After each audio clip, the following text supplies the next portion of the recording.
Hello everyone, పచ్చిమిర్చితో చిక్కుడుకాయ curry ఎప్పుడైనా try చేశారా? అయితే ఇప్పుడు ట్రై చేసి చూడండి, చాలా రుచిగా ఉంటుంది. మొదటిగా జీలకర్ర పచ్చిమిర్చి మెత్తగా మిక్సీ చేసి పెట్టుకోండి. తర్వాత స్టవ్ పైన ఒక పాన్ పెట్టుకొని కొంచెం ఆయిల్ వేసుకొని జీలకర్ర వేసిన తర్వాత ఆనియన్స్ వేసుకొని బాగా వేగేలాగా కలుపుకోండి. ఆ తర్వాత కొంచెం కరివేపాకు, కొత్తిమీర, అలాగే అల్లం వెల్లుల్లి పేస్ట్ కూడా వేసుకొని బాగా కలిపేసుకోండి. ఇప్పుడు ముందుగా పట్టి పెట్టుకున్న పచ్చిమిర్చి పేస్ట్ ఉంటుంది కదా, అది వేసుకొని పచ్చివాసన పోయేలాగా 5 నిమిషాలు వేయించుకోండి. అలాగే ఇప్పుడే సరిపడా సాల్ట్ అయితే వేసుకోండి.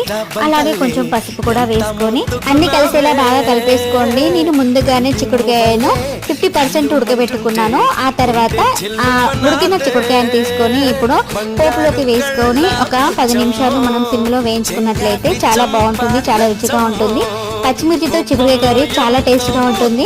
ఎప్పుడైనా ట్రై చేయకపోతే ఇప్పుడు ట్రై చేసి చూడండి. చాలా అంటే చాలా టేస్ట్గా ఉంటుంది. వేడివేడి అన్నంలోకి చాలా బాగుంటుంది. నచ్చినట్లయితే లైక్ చేయండి. మరి